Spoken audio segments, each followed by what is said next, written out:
national on 100 years of Communist Party of China. The second session is going to be presented by Dr. Biswajit Mohapatra. Sir is an associate professor at the Department of Political Science, Northeastern Hill University, Shillong. His area of research is international relations. Sir has written 2 books and published extensively on international relations and Look East, Act East, South China and Northeast Asia in peer-reviewed journals. Sir has presented and published several research articles in various national and international journals, conferences, and seminars. His area of interest includes political economy of India's foreign policy and national security, Asia-Pacific security, India, China, and East Asia relations, contemporary territorial and maritime disputes, regional economic integration.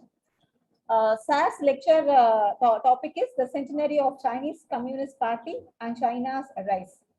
Now we request Sir to take over the forum.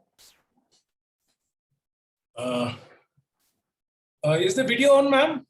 Oh, I have to on the video. Yeah, okay, yeah. No, sir, the video is not in on, sir. Yeah, okay. I put on the video. Okay, right. Okay, sir. Thank you very much for the for the nice introduction. I think at the outset I must thank Professor Subramanian, who has taken a lot of interest in holding a debate, holding a kind of a webinar on Chinese Communist Party. And I've also seen that although Chinese Communist Party has completed 100 years, and it is supposed to have arose a lot of interest in the whole world. But when you talk of particularly India, I find the interest is also very little. But nonetheless, since the Congress and BJP, they did boycott the celebration, they didn't even talk about it, they didn't even mark any debate or discussion. But nonetheless, since Annamalai University Department of Political Science has organized this particular webinar on 100 years of Communist Party of China, it's a matter of great appreciation and also of great academic interest. I must congratulate Professor Subramanian and his team for taking great interest in this particular debate, and also to arise interest in our own academic community as to assess as to what has happened to China, how far China has gone, whether the political party system has really contributed towards. Sorry, just a minute, ma'am. I have to put it on here. Just a minute.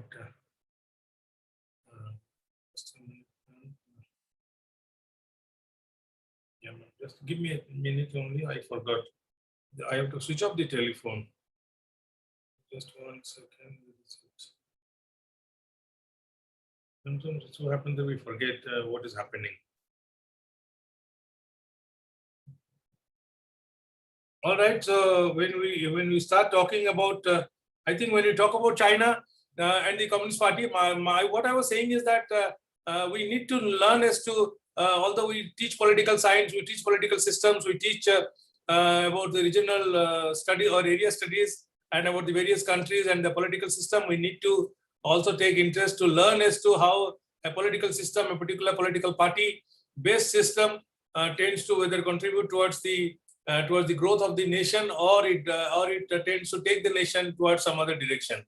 So I think in this context, I have chosen a topic since also when Chinese Communist Party was born, we were not around. So for me, as a third generation, or as we call it in China, they call it the 5th generation leadership, which is now in place, which is now in charge of celebrating the so-called centenary of the Communist Party of China. And for me, as a third generation, I also wanted to learn and observe as to how far the Communist Party based system in China has contributed towards China's rise, or it has taken so far. So that's how I have tentatively scheduled my topic, the centenary of Chinese Communist Party and China's rise. We all know whenever we teach international relations, our interest is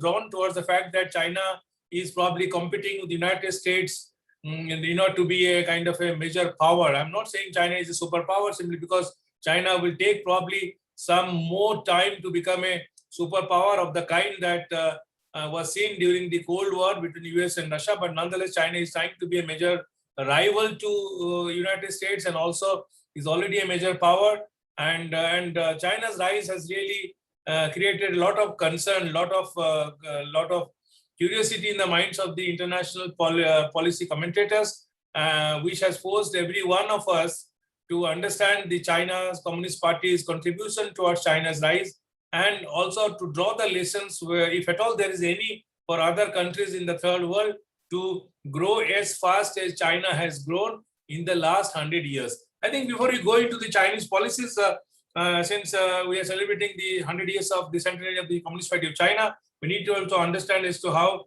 Communist Party of China and Communist Party of China tend to have been born in a particular set of circumstances, and how it has grown from strength to strength, despite the fact that it has also, like human beings, it has also faced a lot of problems in its way to have completed 100 years as of today. And we know, since Chinese Communist Party was born in 1920, on July 1st, 1921, it was born in Shanghai in China. And we know after 28 years of struggle, I think, there is had there been time, we would have probably gone into many more issues to discuss, but since the period is 1.5 hours, and also despite the fact that we are dealing with a very, very gigantic topic centered on China, the lecture has been not very long, but because of the shortage of time, but nonetheless, we will try to understand as to how the Communist Party has been through a lot of struggles, and how that has given rise to a kind of a new kind of a reformist agenda. When you talk of reforms, we're not talking of political reformist agenda, but some kind of a policy reforms, if we can say, policy reforms agenda in the context of Chinese leadership, which has now taken China to a kind of a grand stand, as China has announced various grand strategies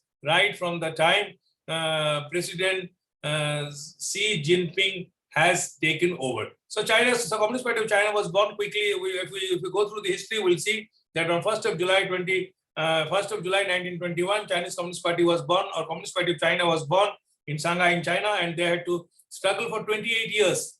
And after struggle for 28 years, China finally won victory, and that is how Chinese Cultural Revolution took place in 1949, and modern day China, as we call it, or as political nomenclature wise, People's Republic of China was founded in 1949. So 28 years of struggle has contributed towards the modern day establishment of a modern day China in 1949. And Communist Party of China, as we know, during the time of Mao Zedong, became the ruling party of mainland China, that is People's Republic of China. We also know that the Communist Party of China is basically based on the policy of ideology and politics, and we know how various strategies were followed during Mao Zedong's time, before Mao Zedong and his team won victory in 1949, and the state, and because of the typical Communist Party setup that China adopted in its own context, the Communist Party of China the state laws are passed by the National People's Congress of China, which as per the state's law and state's constitution. We also know that theoretically, the Communist Party of China, although it is considered to be a very, very strong institution within the mainland China, we need to understand the Communist Party of China, although it's very powerful, it is still not a replacement for the Chinese government. In other words, China does have a government, as the Communist Party of China tends to be also existing as a political party structure. So here, theoretically, the CPC is very powerful. It is not a replacement of the government, although it is one of the most powerful institutions within the so-called mainland China. And we find that the Communist Party of China tend to conduct all its activities within the constitution, and that is how the political party, that is Communist Party of China, tend to be a constitutional party rather than an unconstitutional one. Whatever activities it tends to carry out, they are very much in sync or in consonance with the constitutional provisions of People's Republic of China. And all the party members, just to know, all the party members who are above 18 years of age can apply to become membership of the to become the member of the Communist Party of China if they tend to tend to approve the policies of the Communist Party of China, and can be also given membership by the Communist Party. And we know, from 1949, we know when we talk of Communist Party of China, we know that there have been kind of shifts as the leadership has changed. You know, we tend to talk of Mao Zedong, who ruled China in 1949 at the completion of the Cultural Revolution. And we know the next hard man rule came up when Deng Xiaoping took over. And that is how, because of the new and unique and strong hand policies which were adopted by the so-called leadership of Chinese Communist Party, these political leaders tend to have carved out a niche for themselves in the so-called stage of world politics. And we know that in 1978, we know from 1949 when it comes to 1978, we know in December 1978, the third plenary of the Central Committee of the Communist Party of China, which was held in December 1978, tend to have shifted the focus of party's work towards what is known as, within quotes, socialist modernization. Because as you know, sometimes from 1949 till 1977, we find the Chinese Communist Party had also faced a lot of crisis, because there was this crisis between the so-called supporters of the capitalists and the so-called, sorry, hello, anything? Hello, are you able to hear me, or do you want to say something? No, sir, you continue, sir. You please continue. Ma'am, you mute the mics of others. Yeah, okay. Sure, sir. Sorry for the disturbance, sir. No problem, ma'am. In December 1978, we know that the 11th plenum, the third plenary of the 11th Central Committee of the Communist Party of China tend to have shifted its policies and the focus of the party's work towards a very declared objectives, which happens to be socialist modernization, policy reforms, and also an opening of the outside world. We know, I think, when we talk of China, we must be knowing that China had not opened up the world immediately in 1949. There were a lot of problems which China had to face internally and also externally. And by 1978, China decided to not only reiterate its own commitment to socialist modernization, as it is a communist party dedicated to establishment of a socialist and communist society. And we know that in 1978 also is a watermark for China, because it opened up China to the world stage, you know, or to open up to the outside world. And that is where China probably started to develop external foreign relations with the foreign countries in search of its own growth and policy influence. And we know any China, and we talk about that and when you talk of the Chinese Communist Party, I think sometimes when you talk of the even in the centenary years of Communist Party of China, we probably will be committing a mistake when we think that probably all the members of the whole population of China is probably the member has accepted the membership of the Chinese Communist Party. But when you see the record, we find since China tends to be the most populous country in the world today, yet we cannot say that the whole population happens to be the member of the Communist Party of China. But we see that although the whole population may not have accepted the membership of the Communist Party of China, yet Chinese Communist Party or Communist Party of China tends to have a large base amongst the so-called population that seems to be existing within China. And here we find that the membership of the Communist Party of China rose from mere figure of 70 in 1921 to up to over 66 million in 2002. And when we see the record in 2017, we find 87.79 million people were member of the Communist Party of China. And when you talk of 2021, when China is celebrating the centenary of the Communist Party of China, we find that almost more than 95 millions of people happen to be members of the Communist Party of China. So anyway, so we find that China, although it's a communist country, yet we find that the whole population is not the member of has not accepted the membership of the Communist China, and yet a large number of people, 95 millions of people, tend to have become members of the Communist Party of China. So here we can say the Chinese political party, Communist Party of China, tends to have a large base among the so-called existing population of China, and that shows that how the Communist Parties of China's policies have been liked by the Chinese population, and they have accepted the Chinese Communist Party of China's policies and also its constitution, and have accepted the membership of the so-called Communist Party. And here we find that, and when you talk of the little bit of structure, we know that Communist Party, I think people are aware of the Communist Party structure, that the Communist Party tends to have its General Assembly, which is known as the National People's Congress, And this National People Congress tends to meet every 5 years, and it tends to elect what is known as the Secretariat, or what we popularly know as the Politburo, which is the highest decision-making body in case of the Communist Party of China. And we find that this Central Committee or Politburo tends to be comprising of 7 members, which tends to be the highest decision-making body within the Communist Party of China. And we find that while the National People's Congress is held in every 5 years, and we find that for the 5 years period at a stage, the Politburo or the Central Committee tends to take all the decisions and tends to frame policies for the party, and which is also followed by the government.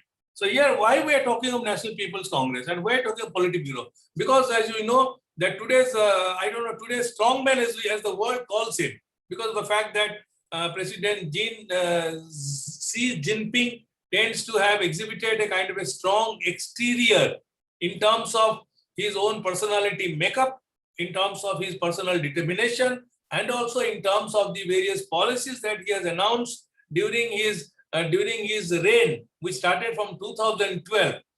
The National People Congress of 2012 tend to assume a large importance, because it was in this National People's Congress in 2012, which was held on from November 8 to November 14, President Xi Jinping was elected as the General Secretary of the Communist Party of China. So that is where we find that since he has been elected by the National People's Congress, he tends to exercising the power of the General Secretary of the Communist Party of China. And President Xi Jinping tends to also, after having elected as the General Secretary in 2012, as per the tradition of the Communist Party of China, he got appointed as the president in 2013, president of the Republic of China. So at the moment, we can see that he not only exercises power as the General Secretary of the Communist Party of China, he also is the president of the Chinese nation, or president of the People's Republic of China since 2013. And when we go a little towards the last, we'll see as to how the policies from 2013 to 2020 tends to have acquired new dimensions compared with the earlier policies which were accepted by the earlier leadership of the Communist Party of China. And here we find that when we talk of the little bit ideology, we need to understand that while we talked of the socialist modernization, we need to also understand the ideology of the Communist Party tends to be comprising of Marxism-Leninism and also Mao Zedong's ideas, because Mao Zedong is the great leader who had taken the Communist Party of China towards victory in 1949. Mao Zedong's ideas also tend to have a lot of influence in the policy making processes of the so-called Communist Party of China. And we find and the Chinese Communist Party also tends to have, as of today, more than 4.36 million branches in the grassroots or at various levels of the within the Chinese society. And so that shows that how Chinese Communist Party tends to be largely mass-based, and also tends to have a great great clamor within the population of the Communist Party of China, which tends to have attracted more than 95 million of people into the realm of the membership of the Communist Party of China. And we find that when President Xi Jinping tends to have been elected as the General Secretary of the Communist China in 2012 and assumed presidency in 2013, we find that China particularly has taken a kind of a shape, or taken a kind of a growth curve in politics, which was unseen before his taking over the power, or in the context of his various predecessors who had occupied the position of the General Secretaryship of the Communist Party of China. And the idea of when you turn to understand whether China's rise is synonymous with the rise of Xi Jinping or not, that can be found out when we go through the lecture and we tend to come across the various issues, which will give us an idea whether, as I said, the problem that I want to discuss about whether China's rise is Xi Jinping's rise, or President Xi Jinping's rise is also China's rise. So that is where we find, when we want to understand whether President Xi Jinping is singularly an important figure in contributing towards the China's rise, we need to go through his first speech that he gave as the elected General Secretary of the Communist Party of China. I think in his first speech as the General Secretary of the Communist Party, President Jinping, as it has been said by the world over, that he made a promise to tackle China's problems, and he did not promise any, and he didn't promise any of the reforms that the world was looking forward to. The question here is why? Where was the need of reform if the Communist Party of China had been able to smoothly elect President Xi Jinping as the General Secretary of the Communist Party of China? I find we need to understand that before Xi Jinping took over as the General Secretary, the Chinese Communist Party had come across a lot of problems which were primarily concerned with the problem of corruption that existed amongst the so-called party leadership. And that is how I think, when he took over the leadership, he promised to tackle the problems which were existing within the Communist Party of China, and also he wanted to have some kind of a reform which has gone, that we'll discuss, as to how to make China a most powerful country as of world today. And when you talk of most powerful, it's within quote, because China is now an unparalleled power just beside the United States of America, economically, politically, and also, as we say, strategically. Because we will see that President Xi Jinping, when in his first speech, appeared to be very plain spoken and appeared to have promised to address the problems with the country's communist party, ruling party, to fight corruption, and he also promised to continue with the country's rejuvenation. In other words, President Xi Jinping only promised that he will only tackle the problem of corruption that had come up during his predecessor, President Hu Jintao's term, or Hu Jintao's period, and he did not promise any kind of a policy, any kind of a change in the Communist Party of China's policies. Rather, he promised that he will continue with the country's rejuvenation, which was a policy and program of the Communist Party of China. And we find that Communist Party of China tend to face problems of corruption among the party and officials, where we find that the party leadership was faced with corruption and taking bribes, and the Communist Party was also criticized by its own party cadres that it was out of touch with the so-called people, and also there was undue emphasis. It was said that the Communist Party of China during President Hu Jintao's time had also given undue emphasis on formalities and also bureaucracy, etc. And all these three factors were presumed to have contributed, or were thought to have been obstacles in the growth of Chinese economy and also in the growth of China's ascendancy in power. Because we know when internal contradictions seem to be very much prevalent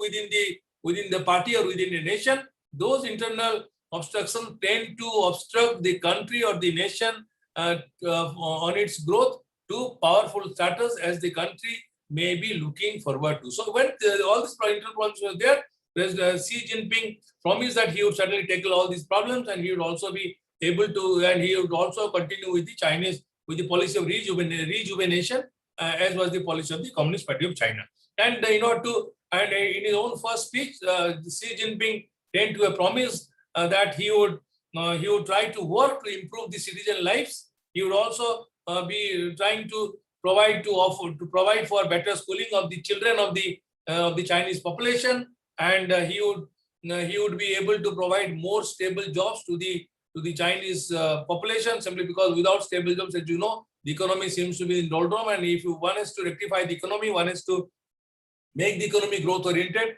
then one has to provide adequate jobs to the population. And since we know unemployment tends to be the biggest bane of any kind of sound economic growth, and here we find that to understand his leadership makeup, to understand his personality makeup, he tend to have promised that he would offer better stable jobs to Chinese population. He would also offer more satisfying income to people, where everybody will be contributing towards the economic growth and political stability of the country. And he also promised that there will be more reliable social services, as was being looked forward to by the Chinese population.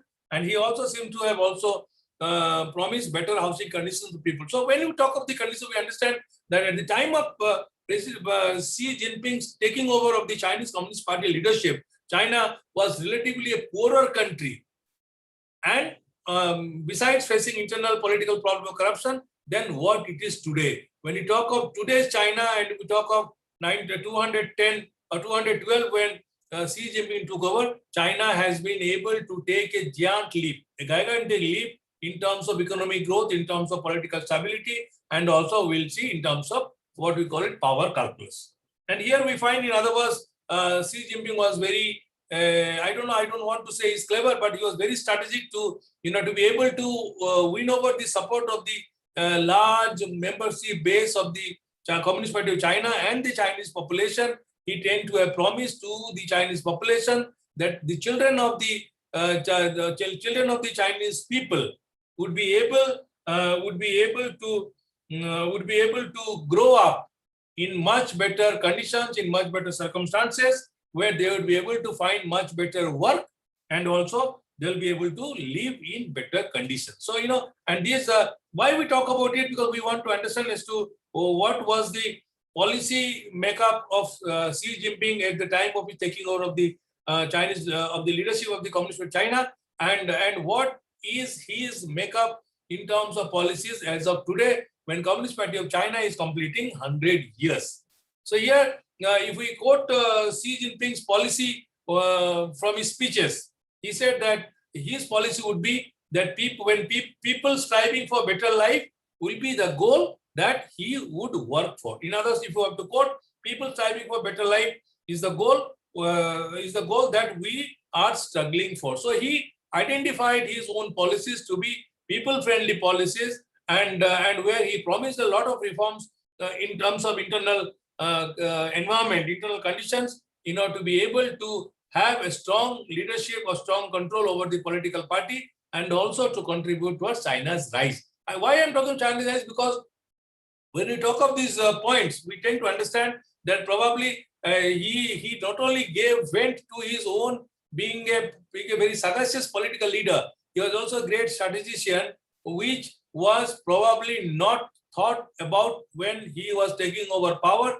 in 2012. And that is how when you look about the criticism which is being made against Xi Jinping today, we'll find that probably the world did not think of him to become as powerful a leader as he has become today, and in the process he is perceived to be a threat to the so-called world powers that are existing in the world today, or world powers that be including that of United States of America. So anyway, so here we find that President Xi Jinping at the time of taking over of the leadership of the Communist Party of China tend to have faced not only numerous internal problems, he was also faced with a lot of rivalry amongst the so-called well-connected offsprings of the past communist leaders, from whom he had some kind of a threat of being overruled by the so-called what we call princelings, or the children of the past Communist Party leaders.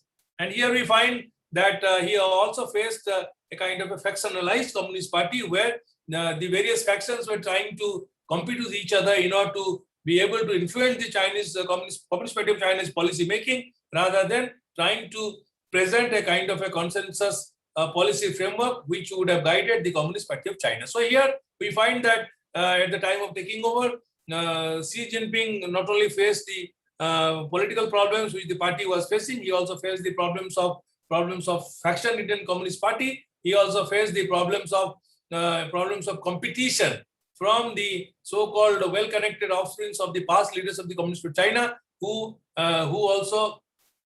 had also threatened him of creating or constituting certain factions which would obstruct his way of functioning, and to take China to the kind of a grandstand, as we say, that the country is now based on or has reached so far. So here we find that this rise of China was something, and the rise of Xi Jinping was also not something which was not unknown, because we find that since 2007 and his appointment as the General Secretary, he was expected, as he was named, since 2007, his appointment as the General Secretary of the Communist Party was very much known to the Communist Party leadership, and also to the Communist Party members, simply because that in 2007 he was named as the successor to the then president and the General Secretary of the Communist Party of China, Hu Jintao. So from 2007, I think Xi Jinping has been able to take in interest, since he will be the heir apparent, as we call it. Yeah, the heir apparent as the, within quote, the General Secretary of the Communist Party of China in 2012 in the National People's Congress. Xi Jinping had been able to expose himself to the kind of politics and the policies which were there within the Communist Party of China.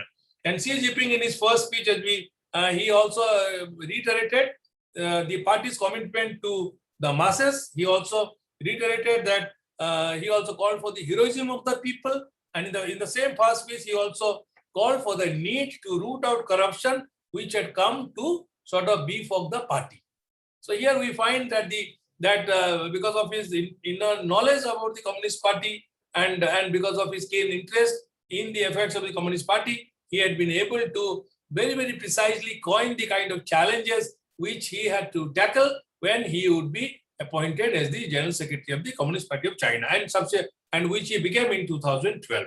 And we find that in the first speech, we find that Xi Jinping spoke very frankly. He showed his frank side of the personality, and he also showed consideration for the people. As we discuss these policies, it shows that he showed to be a people-friendly political leader rather than the so-called political leaders which we find in the so-called Western democracies, where we find that the leadership of the political party, instead of being closely associated with the people, tend to be far removed from their supporters, and that tends to that tends to be the cause of many a problem which we find in the so-called quote-unquote democracies. Anyway, so here we find that Xi Jinping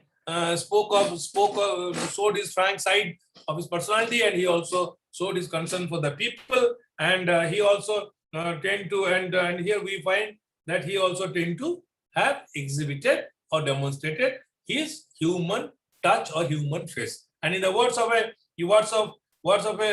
professor of Chinese University of Political Sciences Law, having said that he spoke with a human touch. I think when the Chinese society was facing enormous crisis, and as we talked of the so-called poverty, which was very much present in the Chinese society, we find that his speeches came or provided the much needed balm or relief to the people's mind and desires, and the kind of, I don't want to say broken hearts, but people's desires which tend to have brought Xi Jinping very close to the people's desires or people's dreams.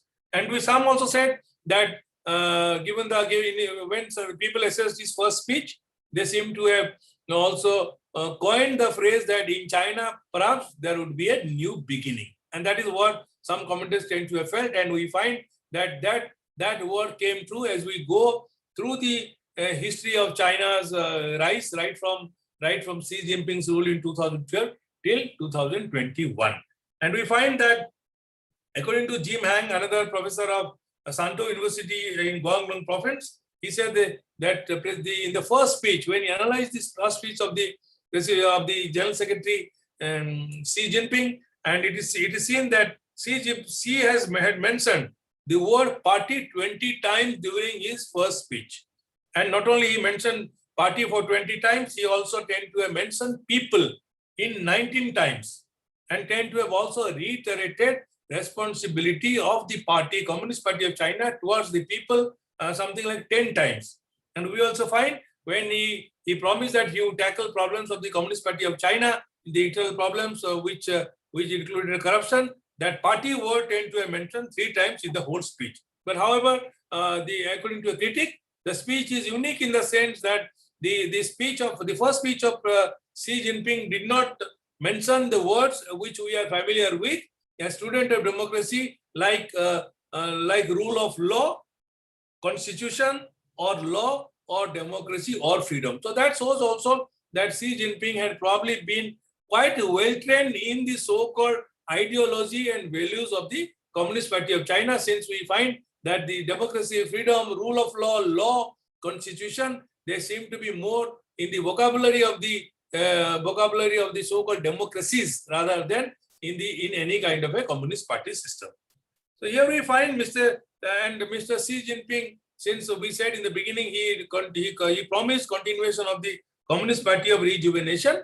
In the first speech, it was very clear that he was not in favor of any kind of fundamental political reform that he was going to initiate in the context of the Communist Party of China. So when we tend to analyze his personality at the time of taking over the power, we find that he was very much a communist scatter, which is what is expected to be, because you are a member of the Communist Party and he had served in the Communist Party all these years. And we also find that he tend to have not indicated any concern for any kind of fundamental reform that he would bring about within the structure of the Communist Party. So he was very much a well-trained traditional communist scatter, and he also did not tend to have given any kind of importance that he would be able to bring about the reforms as were brought about either by Mao Zedong or by Deng Xiaoping. So here we find that, and also we need to understand that at the time of taking over the power as the General Secretary, he also did not enjoy either the stature or the influence or the kind of authority that was enjoyed by Mao Zedong within the Communist China, and also the same by Deng Xiaoping. And we find that, and here we find that as we talked about, the Communist Party of China tends to have the National People's Congress, which tends to be responsible for the election of the so-called Secretariat or the Central Committee, or we call it the Politburo. And at the time of taking over of the General Secretary, it was also seen that the Politburo tend to have been consisting of not only 7 members, but most of the members were also very much aged, and which talked about that the members also will be retiring in about 5 years' time, which will be probably consuming much of the time and concern of Xi Jinping, which would probably obstruct Xi Jinping from adopting any kind of grand policy that he would be expected to take in the context of his own presidency of presidency of People's Republic of China. So here we find the aged, the Politburo members were very much aged. So he was lucky in the sense that he was not beset with the so-called Politburo members who would be enjoying the same term as Xi Jinping was to enjoy for 2 terms as within the under the provisions of the Communist Party of China. So the idea of telling is that he assumed power in the Communist Party at the right time, where he probably would be able to have fresh blood or new people in the Politburo, which would probably act in support of his policies rather than would be posing a kind of a power rival challenge to his policies, which would have complicated his policies as the leader and the president of the Communist Party, president of the People's Republic of China. So here we find when Xi Jinping took over power as the General Secretary, he was only 59, and we find his number 2, Li Keqiang. I think he is also famous. He later on became the Prime Minister. He was at the age of 57, and we find that why you're talking, because relatively when the political leaders were very, very old, very, very aged, they were in the mid-60s. The Xi Jinping was in 59, less than 60 years of age, which showed that he will continue to be in power for 2 years as the General Secretary, as provided under the Constitution, and also his Prime Minister was also relatively younger as he was while he was appointed as the Prime Minister. And we find, however, the Xi Jinping before he took over as the General Secretary of the Communist Party, we find that Xi Jinping was the Vice President of the so-called of the political party.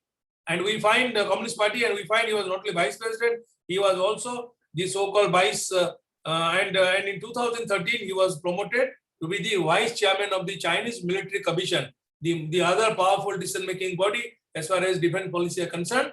And when he was appointed as the Vice Chairman of the Chinese Military Commission, it was an indication or precursor to his subsequent appointment as the General Secretary or the Party Chief of the Party Chief in 2012.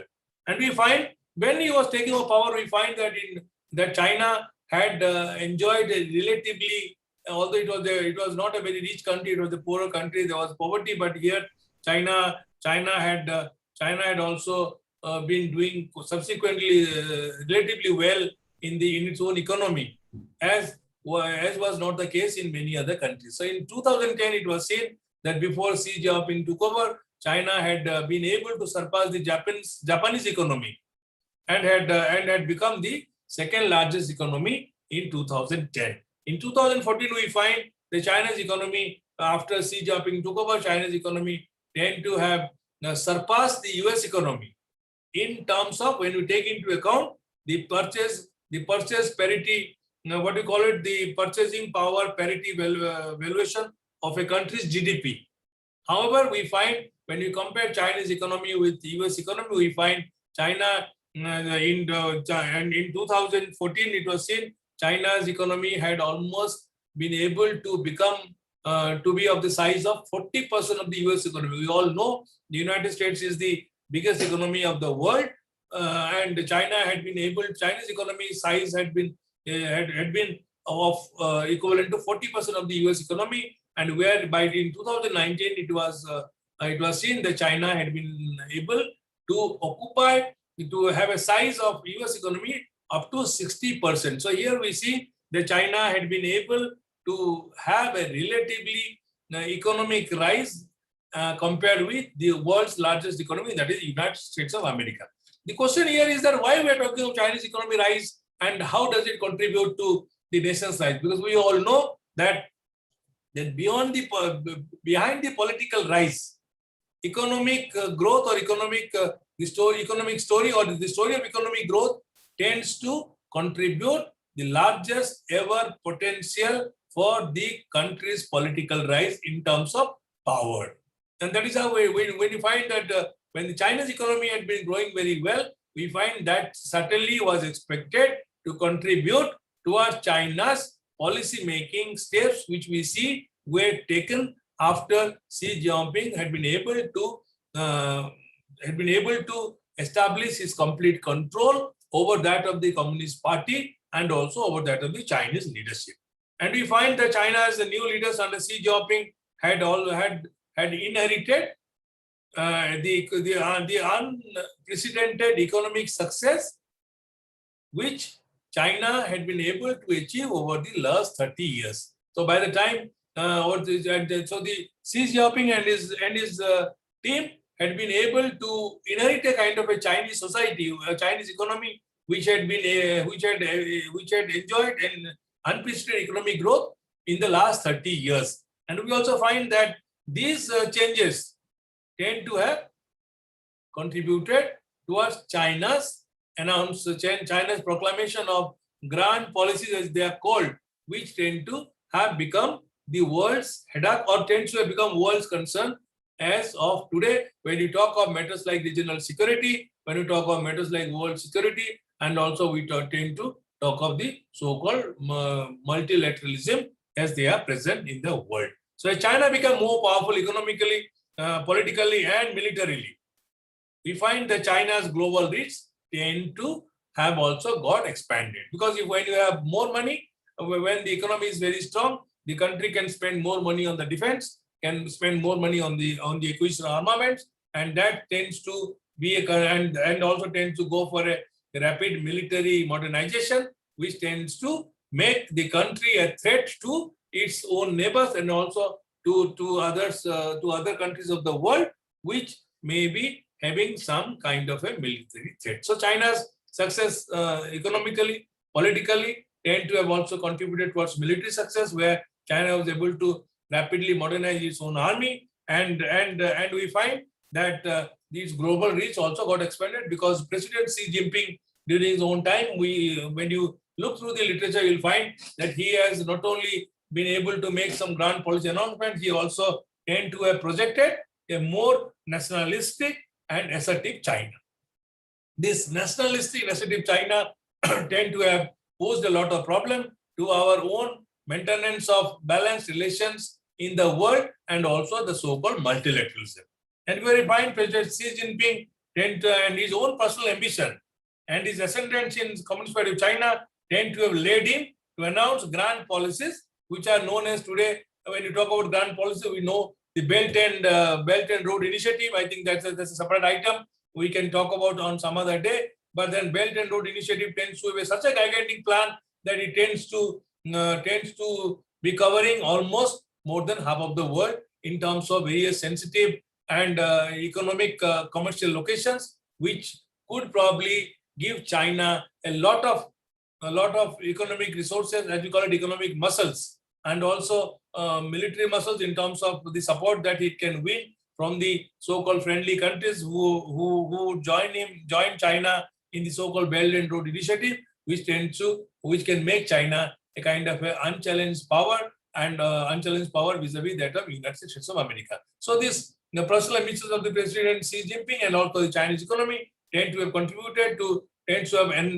enthused President Xi Jinping to make this grand policy announcement like Belt and Road Initiative, it also led him for power consolidation, led him also to declare a lot of foreign policy reforms, and also tend to have led him to announce and adopt comprehensive depending reforms within the so-called within China, which tend to have made China today a military power to reckon with, almost to the status of the other power when we compare with the United States of America. We find that Xi Jinping's political policy tend to have this political program tend to have called for China a more united and confident of its own value system and also political structures. So that shows that how President Xi Jinping has been able to make these grand policy announcements, which because of its supposed coverage or reach of the various countries tend to have made China a power to reckon with, and also tend to be symbolic or representative of an assertive China, or of a militarily powerful China, and also of a nationalistic China, because China, by adopting its various policies under Xi Jinping, tend to be directed towards making China a much more stronger power today than what it was before. So that is where, when you talk of nationalism tends to be more inward oriented than outward. So whenever you say we are nationalists, it's a matter of concern for the other people, because you will be looking more inward rather than outward. So the so-called society, which is supposed to ensure everyone's survival, tends to become a problem when any country or any nation or any person tends to become more nationalistic than anyone else, simply because that shows more inward-looking policies aimed at energizing, aimed at strengthening one's own power potential, rather than aimed at ensuring the same for everyone else. So here we find, since 2009, we find that President Xi Jinping tend to have adopted a grand strategy, which tends to have, before he took over in 2012, we find China had been able, because of China's policies, the whole of East Asia and the world tend to have become more volatile, with various tension and disputes, which involve China in the Korean Peninsula, in East China Sea, in South China Sea, and also in other parts of the world, where China's involvement in this power tend to have also come to the attention of the world powers. So when President Xi Jinping tend to have announced the grand strategy, as we saw in the context of Belt and Road Initiative, we find these foreign policy announcements and actions of Xi Jinping were perceived to make China a kind of make China to be perceived in a much more negative manner than what it was in 2009. Why we say that? Because by the time Xi Jinping took over, the US-China relations had already reached a worse end than what it was before. And because of the Xi Jinping's so-called policy pronouncements, we find that these tend to have also become another thorn in the relationship between US and China, simply because US and China relations were not anywhere better than it was some 20 to 30 years ago. Because 2009, we find China's assertive policies tend to have also contributed towards arousing of suspicion in the minds of the power about China's design, and also China's and consequence of China's strategies, which would be felt by the countries who were more volatile and because of their existence very close to China. And here you find that Xi's foreign policy also tend to have perceived any kind of anti-China hostility anti-China hostility from the West and tend to have also not taken it very kindly. Because, and since President Xi Jinping policy was nationalistic, he and his party and his leadership were not trying to appreciate other countries' policies, which were anti-China in nature, and they tend to have considered those anti-China policy as very, very hostile.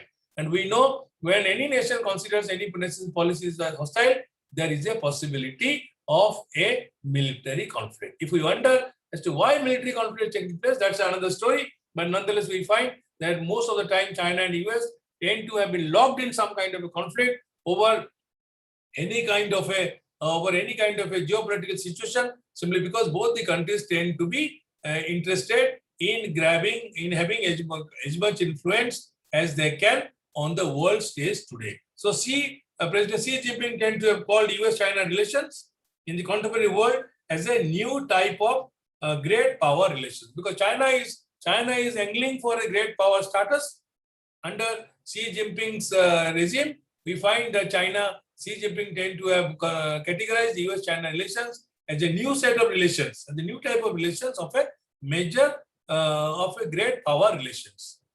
And we find that China tends to have also, and since we find that China tends to have also not taken very kindly the US, what is the time now? The US policies of the US pivot to Asia in a very positive manner, simply because China has not only come up with a reactionary policy of string of pearls, China tends to have also called the US policy pivot of Asia, simply because China tends to consider US to be a third party power in the region, and China tend to have called for some kind of an Asian regionalism, where it is called upon the Asian powers to settle their differences within their own country, within their own region, and not involve any third party power that with reference to United States of America. So here, because China tends to consider US as a rival in the so-called major power setup in the great power relations, China tends to be cultivating relations with many other countries, including East Asia, where it tends to want to keep United States away from the so-called, from its own geopolitical influential domain that it tends to enjoy in Asia and also in other parts of the world. And we find that China has called for Asian regionalism, and to quote President Xi Jinping in a lecture that he gave it to in the Belt and Road Forum, he says he has called for a win-win cooperation with the United States, where he said that we should force a new type of relations, which will be forced on win-win relations, rather than any kind of relation which will make China to be at a lower stage. And here we find the question here remains that, and today I think when we talk of China's rise, and we find that when China has been able to enjoy in its own esteem, which is also being perceived by the other countries of the world, that China tends to have become a great power from being a power, from being a medium power, it is now become almost a great power. We find that China is almost trying to claim the status of a world power, which is equivalent to that of United States of America. Although China still is way behind United States in terms of economic power, in terms of other military power, because today we know the United States tends to be the most militarily powerful nations. We also need to know that China, although it has been able to spend more money because of the economic surplus that it's able to enjoy within its own economy, to be able to invest more money in modernizing its own military, yet China is now caught up with the United States to claim a kind of a major power status, which was unseen, which was unheard of in the earlier decades. So here we find when China and US tend to be caught up in some kind of a rivalry in the political sector and in the political arena and also in other arena, we tend to see that China's rise tend to have become a kind of a matter of substantial debate, substantial perception, which tend to be now influencing the so-called world events, world events in various parts of the world, where the Chinese perception and US perceptions tend to matter much more than the perception of the regional powers, or tend to matter as the perception of any other power. So here, if we at all conclude that China's rise has been very, very substantial, right from 2012 till today. And when China is celebrating the centenary of the Communist Party of China, as to what are the lessons for the world. When you compare the Communist Party system with the so-called democratic systems which are existing in other parts of the world, is there anything that we need to learn? Because here we find that although Chinese Communist Party tend to have continued the policy of rejuvenation, although it has not been able to bring about any kind of a fundamental political change, as has been the need or cry of the various people within the democratic party setup. We find that Chinese Communist Party's reach to the people of almost nearly to more than 2/3 of the population tend to have made the political party more people-based and rather than any other political party that we find in the so-called democratic world. So this is number one nation, is that the outreach of the party tend to have become a matter of a substantial proportion that we find in the context of the another political party setup. Then the question that we need to learn from Chinese growth is that strong and stable leadership. Although Communist Party system tends to be authoritarian in nature, tends to be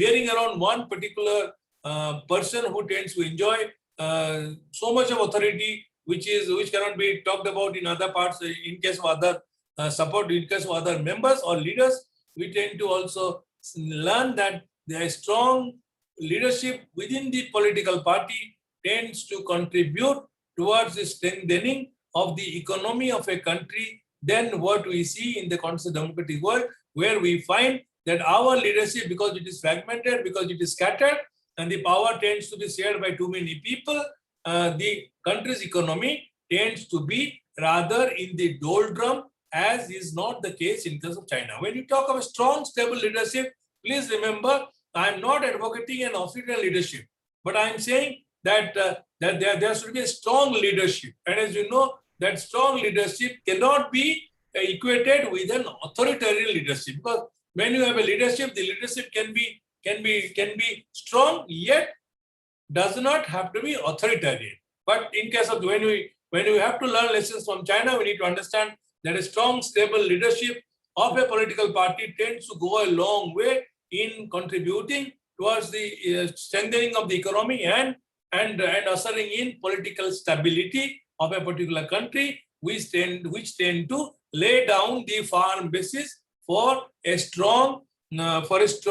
growth of a strong country, economically, politically, and also, if you like, militarily. Because as you know, since the regional threat has not, since the military threat has not disappeared completely from the world, even though and there is the presence of nuclear weapons, and there is the presence of various other political conflicts, which also includes terrorism, and here we find the military power, assuming military power, is also of great importance. The third lesson that we need to understand from China is although China is criticized for lack of freedom, for lack of so-called respect for people's rights, yet we need to understand that and then here we understand that probably the duty performance, one's own performance in one's own given sphere within the country, within the political system, is of great importance than merely talking of rights. We know that the Chinese Communist Party also talks of rights of the people, rights of leadership, and although we read about the various Western countries report that China tends to be not respecting the so-called human rights of the people, including the workers, yet we see that some kind of a respect for the rights of the people must be there in China, which tend to make people to obey China and the Chinese policies and to respect China's constitution. Then what is not the case in case of our own countries? I think some kind of insistence on the performance of our own profession, of our own dedication, tend to go a long way in contributing towards the country's rise than what is merely talked about.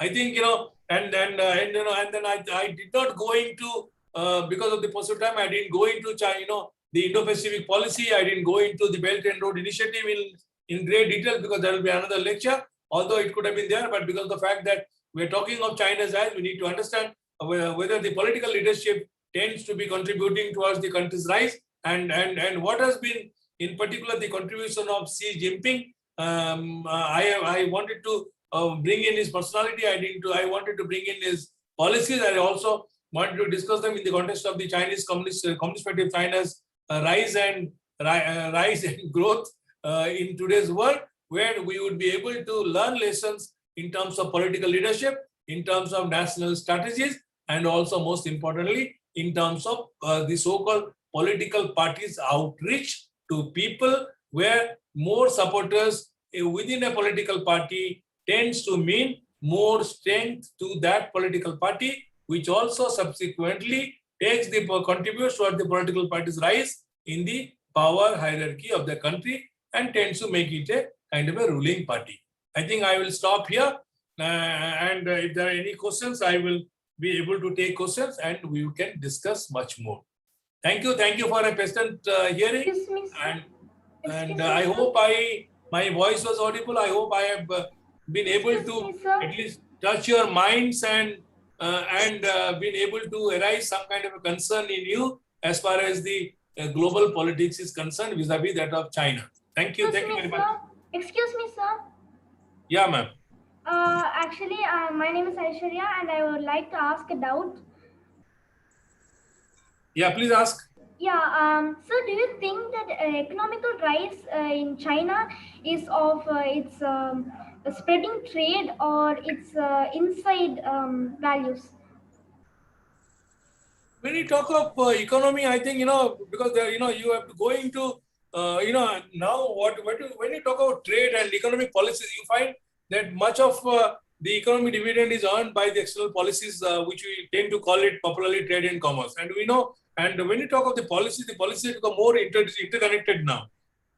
I think when you talk of the Belt and Road Initiative, you'll come to know the Belt and Road Initiative is combining both geopolitics and also geoeconomics. In the sense that it is now trying to promote economic growth, it's also trying to sort of direct it towards the alteration of a geopolitical structure where, with the trade surplus, the countries also would remain connected with the main country, which is the force behind any kind of economic policies. So here, previously economic policies were more internal than external. Now we find economic policies are more external than internal, because within a particular country, the economy may get probably limited by the internal circumstances than what it can achieve when it is exposed to external circumstances.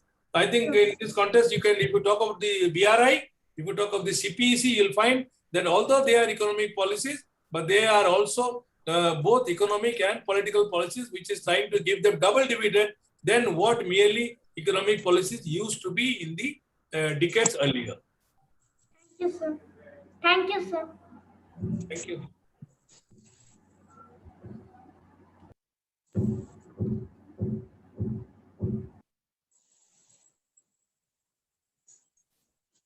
Shaukat, now you can go with your question.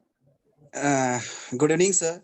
My name is Shaukat, research scholar of public administration under the supervision of Professor Shaktivel, sir. Right. My question is, sir, if the goal of the communism is a stateless society, can we say that the goal of a communism is a stateless society? Yeah, when you talk of stateless society, what has been the cause behind the origin of the state? The state is merely a kind of a regulatory structure. That the state has come up as a kind of a structure which is aimed at regulating the human behavior and also trying to give a kind of a stability to the human society. When you go back to contractualist, you will see that the state is a political contrivance, and which has been created and constituted by the people themselves.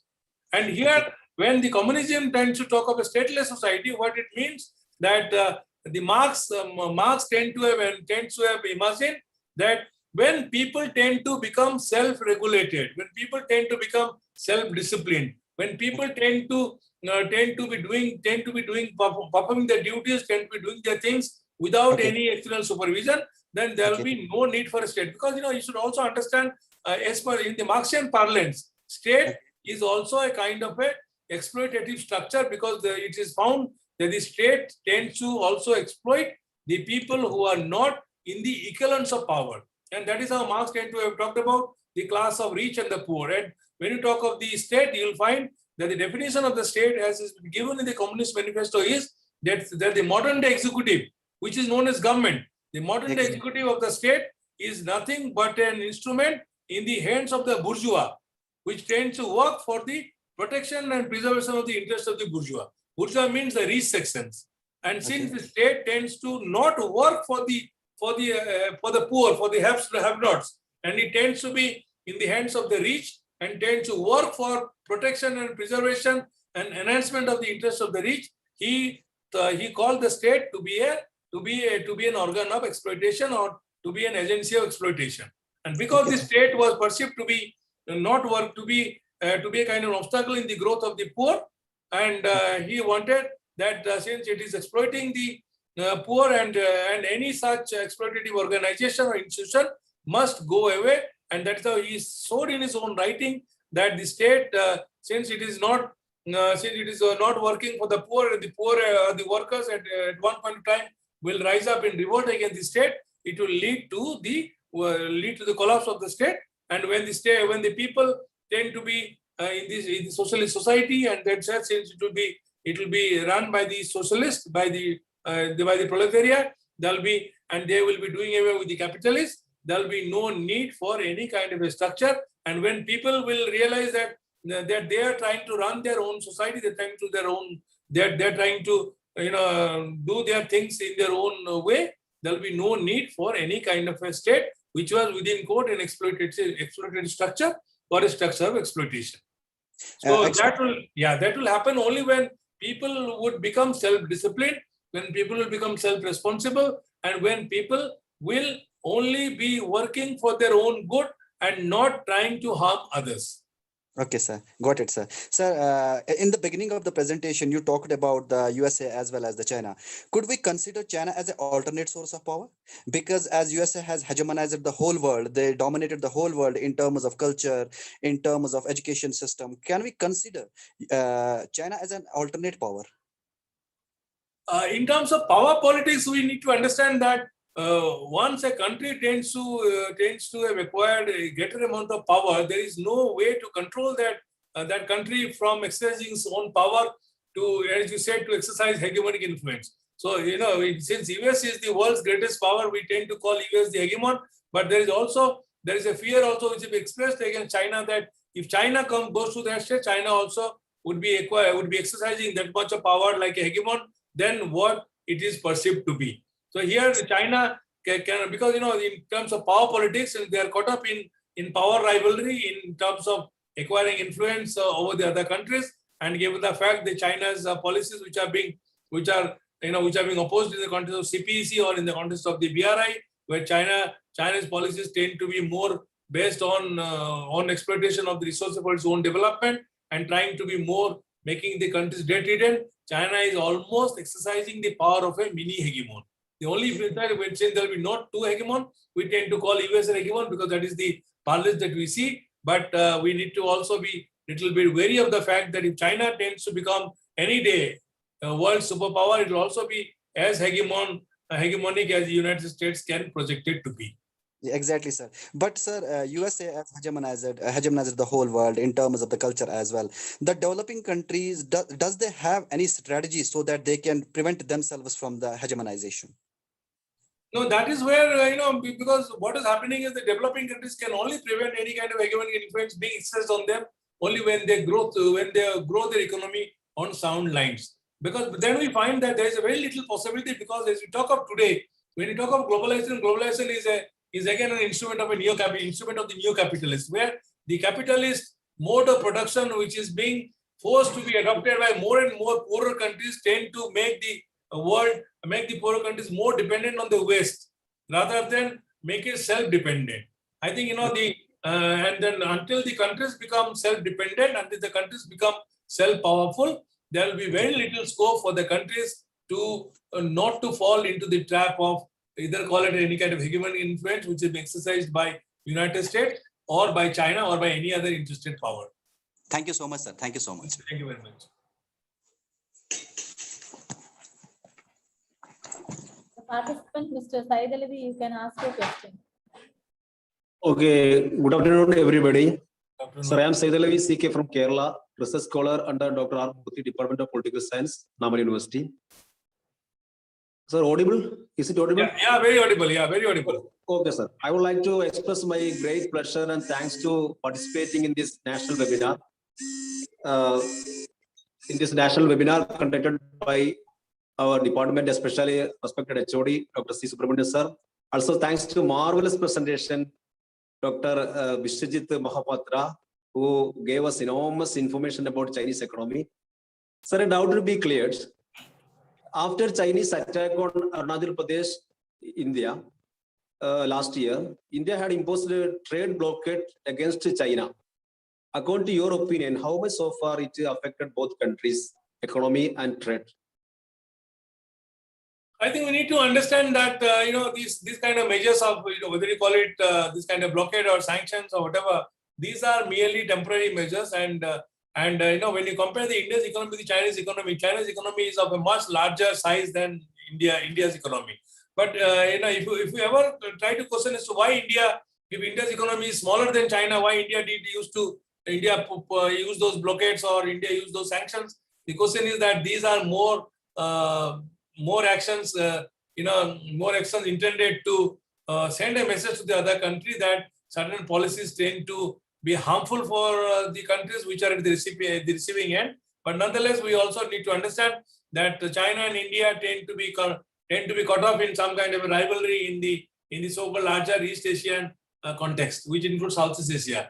And if you talk about India's Look-East policy, which has become Act-East policy, tends to be also aimed at trying to recover the lost ground in terms of India's influence that India used to enjoy in the so-called East Asia compared to what China enjoys today. So that way we find that India's policies of imposing blockades tend to be of somewhat little, tend to be of in the nature of some kind of a harm to India's economy that what it is what it can be compared with China. I think India needs to work much more strongly, much more efficiently to expand its own economy than merely try to dissipate its own resources in the name of so-called rivalry with China. And that is where we find that if India does not improve its own economy, there is a possibility that India would remain a kind of a second fiddle to China as China is growing and India does not seem to be growing. So one more question: what is the future of this blockade, sir, in long run?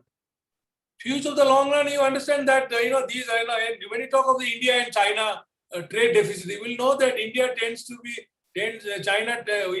have a kind of a huge deficit compared to the Chinese trade, compared to the China in terms of trade, and that is where we find that India has not been able to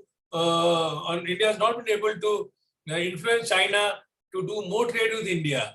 And the question is, and that is how, because India is caught up with China in terms of geopolitical rivalry in the region, in the so-called East Asian region. India is trying to explore market in Africa, in Europe, and also in United States of America, where India thinks that probably with their support, with their larger market, India's economy can grow than what it is growing vis-a-vis that of China.